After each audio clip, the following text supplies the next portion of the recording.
Türkiye baş qalası Ankara'da 13 saat. İsənmisiz muhterem tınlauşular. Bugün 2026 yılının 8 apreli şərşəmbə siz turdan tur efirda Türkiye Avaz Radyosu'nun tatar tilindəgi tapşırılarını tınlaysız. Bizim programma 16 metrlik qısqa dolqından 17615 kHz yaşlığından 42 derece kön шығыш yönelişindəgi Türksat 3A hem Türksat 4A erişinləri bilən 3w.trtdinle.com internet adresi aşa hem kısa telefonlarının TRT-Dinle tınla quşumtasından Vot Est radyo kanalından tapşırıla. Bugünkü шығарылышта соңғы haberlerden soň Türkiye'nin milli sportçuları yazmasını taqdim eterbiz.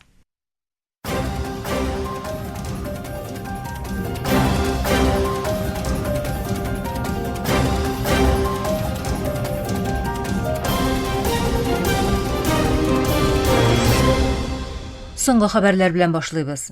AQSh ilbaşı Donald Trump bugün Tehran bilen iki aqlı utunu tuqtatu iğlan etebilinin İran'a qarşı hüjümlerin iki otnağa tuqtatdı. Sosyal mediyadağı yazmasında ol bu algarışını Pakistan hükümet reisi Shahbaz Sharif bilen beyledi hem AQSh'nın hərbi maqsadlarına küpten erişiwin bildirdi. Әлеге 14 günlük vaqtның neticeleri İran'ның strategik Ormuz boğazın kişikmesden hem imin rəvişdə aşuuna beyli. İran Tышкы эшләр министры Abbas Araqchi iki aqlı kerinkilikni kimetu signalın berip tübekte tınışlı ornaştırу boyunca söyleşüler devam etkende İran güçlerinin soqlanu hareketlerini tuqtataşağın resmi rəvişdə rastladı. Benjamin Netanyahu'nun ofisi AQSh ilbaşı Donald Trump'ның İran'a qarşı hərbi hüjümlərini iki otnağa tuqtatıp turu qararın İsrail'nin xoplawını bildirdi. X sosyal media platformasındağı bildirüğünde bulay deyile. İsrail ilbaşı Trump'ның İran'a qarşı hüjümlərini iki otnağa tuqtatu turundağı qararın əgər Tehran kişikməsdən boğazını açsa hem AQSh'a, İsrail'ge hem tübək illərinə qarşı barlıq hüjümlərini tuqtatsa xoplay. Utunu tuqtatunu təmin etüdə mühim rol oynagan Pakistan hükümet reisi Shahbaz Sharif X sosyal media platformasında Cumğa günü İslamabadqa İran hem AQSh delegasiyələrini çağırıwın hem Washington bilen Tehran'ның birlikteşleri bilen birge barlıq bəriliş meydanlarında şu isepten Livanda da tiz arada utunu tuqtatu turunda kilişülerin jitkirgen idi. Şulayda Netanyahu ofisi iki otnalıq utunu tuqtatunun Livanны üz işine olmawını alğa sürə. İsrail'nin oppozisiya lideri Yair Lapid AQSh bilen İran arasında vaqıtlıca utunu tuqtatunu xoplagan üçün Netanyahu'nu kiskin tənqidledi. Bunu siyasi hem strategik uңышсызлык dip beyledi. Lapid X platformasında yasagan bildirüğünde biz tariximizda monday zor siyasi halaket görmedik. Milli eminligimizning asılına qagışlı kararlar kabul etilgende İsrail anda yoq idi dip yazdı. Lapid Netanyahu'nun tekkebbirligi, ihtibarsızlığı hem strategik planlaştırу bulmağı neticesinde kilip çıqqan ziyanını düzeltүү üçün yıllar kerek bulurga mümkün dip bildirdi. Şulayıq ul armiya hem xalıq öz burçların ötəwin, amma hökümetinin maqsadlarına erişe olmawına sızıqladı.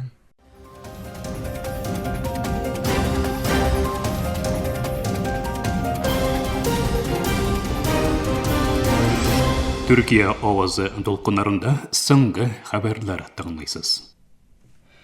Türkiye ilbaşı Recep Tayyip Erdoğan İstanbul'un Beşiktaş rayonunda iki politsiya xizmətkəri yaralanğan terrorçı hüjümün gaybledi. Ul seyşembe günü Saqlanu Sənəgət eşxanəsi açılışında yasagan çıgışında hüjümni buldurmay qalğan eminlik güçlərinin qaharmanlarca qarşılıq görsətüwün maqtawga layiq dip tapdı. Erdoğan Türkiye'nin terrorizmning barlıq formlarına qarşı küreşin davam etəşəgin hem planlaştırılğan provokasiyalarının milli eminlikə qorqыныç tudururga yol qoymayacağını açıqladı. Türkiye politsiyası kilip çıqqan bərlişdə 3 terrorçını da təsirsiz halga getirdi. Birleşken Milletler Uyuşmasının Livandağı vaqıtlıca tınışlıq güçləri tekşürü tamamlanğandan soň uzgan ayda BMO tınışlıq saqlauçı askerinin İsrail tankından atılgan snaryaddan halak bulun rastladı. Uyuşma analizi boyunca 120 mm kalibrli snaryad Künçağıştan Merkava tankından Attaybiga taba atılgan bulgan. BMO güçləri mundan alda 6 hem 22 martda harbi xizmetkerlerge yanawını kimetü üçün barlıq urunlarının koordinatlarını ortaqlaşkan. 29 Mart'ta Atşit el-Kusayir yanındağı hüjümde tağın bir tınışlıq saqçısı ağır yaralana. Birleşken Milletler Uyuşması İsrail'nin tınışlıq saqlauçı güçlərə oңlıq hüjümləri xalqara hüquqni jiddi buzu bulup tura hem soğur jinayetlerine teң bulurga mümkün dip kisetdi. Bütün Dünya Selametlik Saqlao Uyuşması kelişu boyunca эшләүче хезмәткәрнең үтерелүеннән соң Газадан медицина эвакуацияларын вакытлыча туктатты. Бу хәл Берләшкән Милләтләр Uyuşмасының тыныч халыкка каршы күмәк җәзалау кертү мәгънәсендәге белдерүләргә каршы кисәтү ясауына китерде. Бүтін дүния сәламәтлек саклау оешмасы башлыгы Тәдрис Атханым Гебрейесус оешманың бу үлемнән тетрәнүен белдереп, вакыйга урынында булган тагын 2 хезмәткәрнең зарар күрмәвен әйтте. Ул Рәфах капкасы аркылы Мисырга эвакуацияләрнең чираттагы игъланга кадәр туктатылуын һәм вакыйганың тикшерелүен дә сүзләренә өстәде. БМО сүзчесе Стефан Дужарек тыныч халыкны һәм гуманитар ярдәм хезмәткәрләрен сакларга чакырды. Башка темага. Артемида 2 астронавтлар җиргә кайта һәм үзләренең тарихи сәяхәтләре турында шул исәптән айны якыннан очып үтүләре турында хезмәттәшләре белән уртаклаша. Иң мөһим вакыйгалар арасында планетаның айның горизонты астына төшүен күрсәтүче гаҗәеп җир бату рәсеме бар. Бу 1968 елда Аполлон 8 миссиясе вакытында төшерелгән мәшһүр җир күтәрелү фотосурәтенә махсус сылтама. Экипаж якынча 7 сәгатьлек айны тикшерү вакытындагы күзәтүләре турында Хьюстондагы миссияне контрольдә тоту пунктында ай галимнәренә мәгълүмат бирә. Ай фәне җитәкчесе Келси Янг астронавтларга булай диде: "Безнең барлык ай фәне командасы һәм киңрәк фәнни җәмгыять уңай фикерләр һәм рәхмәт белән тулы. Сезнең кичәге эшчәнлегегез чыннан да фәнни яктан зур үзгәрешләргә китерде." Янг соңрак күңел бик күтәренке диде һәм без максатыбызга ирештек дип өстәде. 4 кешедән торган экипаж Рит Уайзман, Кристина Кох, Виктор Гловер һәм Канада астронавты Джереми Хансен 2028 елда айга төшү мөмкинлеген тәэмин итүне максат итеп куйган зуррак программа кысаларында ай тирәли әйләнде. Очышларын тәмамлаганнан соң шул уңайдан җирдән иң ерак арага очу рекордын да яңартып, алар кире кайту юлына чыкты. Җомга көнне Калифорния ярларына якын Тын океанга төшүләре көтелә. Бу соңгы хәбәрләр иде.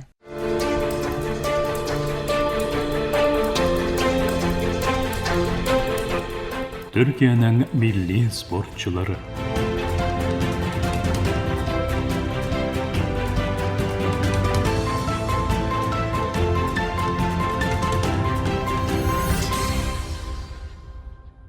Мөхтәрәм тыңлаучылар, бүген без 1,5 метр буе белән зур рекордлар куйган Олимпия платформасында 3 тапкыр иң югары ноктага менгән һәм үз исемен Төркия спорты тарихына алтын хәрефләр белән язган легендар авыр атлет турында сөйләячәкбез. Дөнья аны кичкенә динамит буларак белә, Төркия аны йөрәгендә каһарман буларак кадерли. Әйдәгез, Хәлил Мутлуны бергәләп искә алыйк.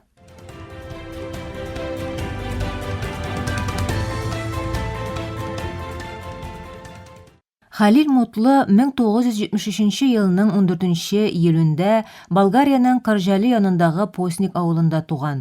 Аның чын исеме Хәлил Алиев һәм ул Болгариядагы төрек азчылыгы очрашкан авыр шартларда үсә. 1980 елларда Болгария хөкүмәте азчылыкларга каршы ассимиляция сәясәтен гамәлгә ашыра һәм төрек чыгышлы күп гаиләләр җәберләүгә дучар була. Нәкъ менә шундый мөхиттә яшь Хәлил гаиләсе белән 1989 елда Төркиягә күченә. Төркиягә килгәч ул Наим Сөләйман оглыдан илһам алган. Болгариядән күченеп киткән һәм 3 Олимпия алтын медален яулаган бу легендар авыр атлет Хәлил өчен үрнәк була. Әнкарага килеп урнашкач, Хәлилнең авыр атлетикага булган мәхәббәте тирәнәя һәм ул легендар тренеры Ибраһим Әлмалы җитәкчелегендә карьерасының нигезен сала.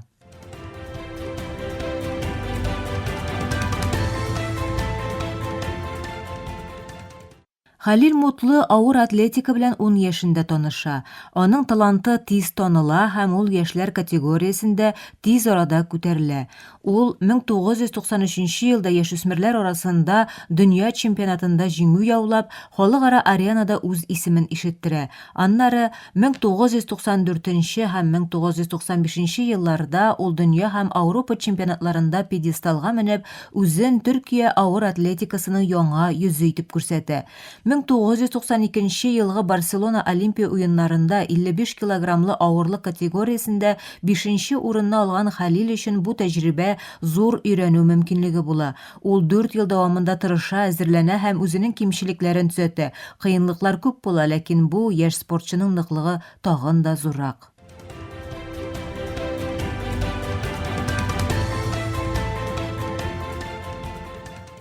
1996 елға Атланта Олимпия уйыннары Халил Мутлу үзен дөньяга танытқан мәйдан була.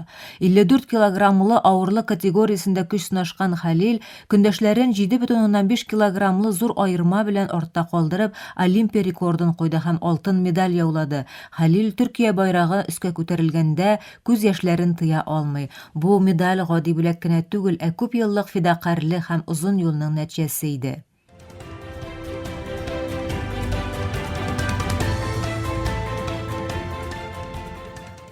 4 елдан соң Халил Мутлы Сиднейда кабат пайда булды. Ул Атлантадагыга караганда тагын да көчлерәк формада иде. Аның 56 килограммлы авырлык категориясендәге чыгышы тарихка карьерасындагы иң гаҗәеп мизгелләрнең берсе буларак керде.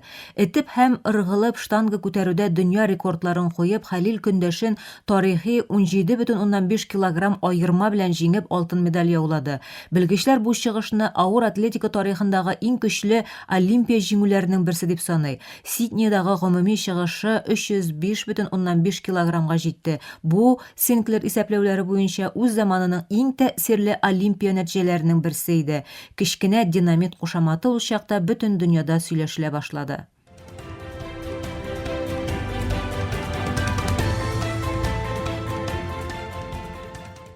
Халил Мутлы карьерасы дәвамында 20дән артык дөнья рекорды куйды. 1999 елгы дөнья чемпионатында ул көндәшен якынча 20 килограммга җиңеп, чемпионлыкны да яңа дөнья рекордында яулады. 2001 елның 4 ноябрендә 56 килограмм авырлык категориясендә 138 килограмм күтәреп дөнья рекордын куйды. Карьерасы дәвамында 4 төрле категорияда 52, 54, 56 һәм 62 килограммда көч сынашкан Халил үзенең күп кырлылыгы белән тиңдәшсез көндәшлек күрсәтте. 9 тапкыр Ауропа чемпионатында җиңеп, Мутлу тарихта иң күп алтын медаль алган авыр атлетлар арасына керә. Ул Ауропа чемпионатында барлыгы 25 алтын медаль яулый.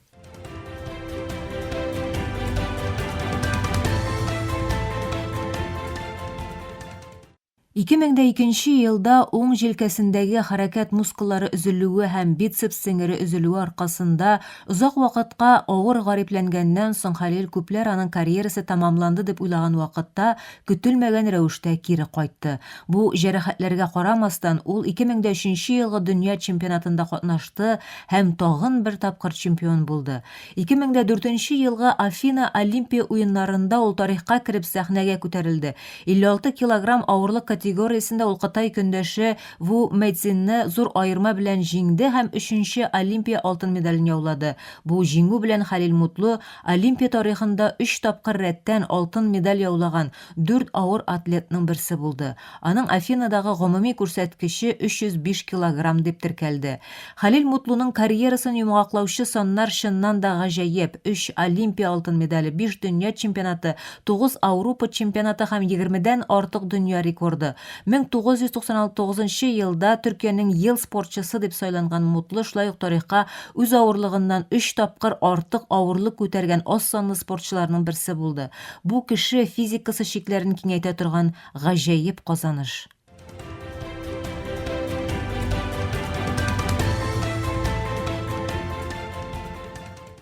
Афинадагы җиңүеннән соң Халил Мутлы допинг тест нәтиҗәләре нандролонга уңай нәтиҗә күрсәткәннән соң 2 елга читләштерүгә дучар булды. Халил бу карарны кабул итүдән баш тарта, даруны белә торып кулланмавын сөйли. Бу чор аның карьерасындагы иң авыр сынау була. Тыю чорын уздырганнан соң ул 2008 елгы Пекин Олимпиадасына әзерлекне башлый, ләкин Халил күнекмәләрдә максат итеп куелган авырлыкларга ирешә алмагач, 2008 елның октябрендә рәсми рәвештә профессиональ карьерасын тамамлый. 1991 елдан 2008 елга кадәрге 18 еллык карьерасы дәвамында Халил Мутлы Төркия спорты өчен медаль яулаучы гына түгел, ә характер үрнәге һәм горурлык чыганагы да булды. Наим Сөләйман оглы изеннән барып ул Төркия авыр атлетикасының дөнья аренасындагы урынын ныгытты.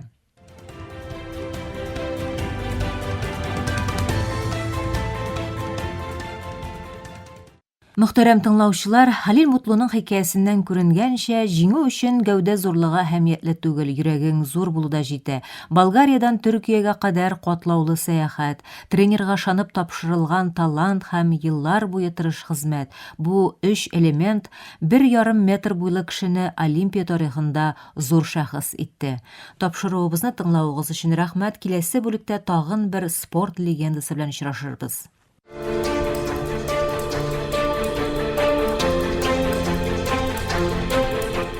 Türkiye'nin milli sportçuları.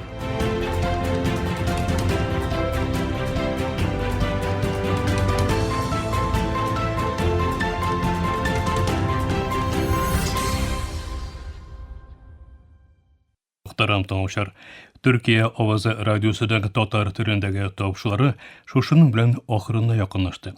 Bizim programı her gün Türkiye hem Kazan vakıtı bilen gündüzge saat 1'de 16 metrli kıska dolqının 17.615 kilogez işliğinden Türksat 3A hem Türksat 4A yarışını bilen 3 tapkır w.trt.dinna.com internet adresi aşağı hem kısa telefonlarının TRT Dinna Tыңна qo'shimtasidan Voice of Turkey What East radio kanalidan topshirdi. Yorti soatlik topshirig'imizning quvvatlawin Turkiya ham Qozon vaqti bilan soat kechki 8:40da 42 daraja kunchig'ish yo'nalishidagi Turksat 3A ham Turksat 4A yarışlari bilan 3 tapkır w.trt.dinna.com internet sahifasi osha What West radio kanalidan tinglay olasiz. Әлегә biz sizni bilan sog'lashamiz. Efirda kelasi uchrashuv qadar.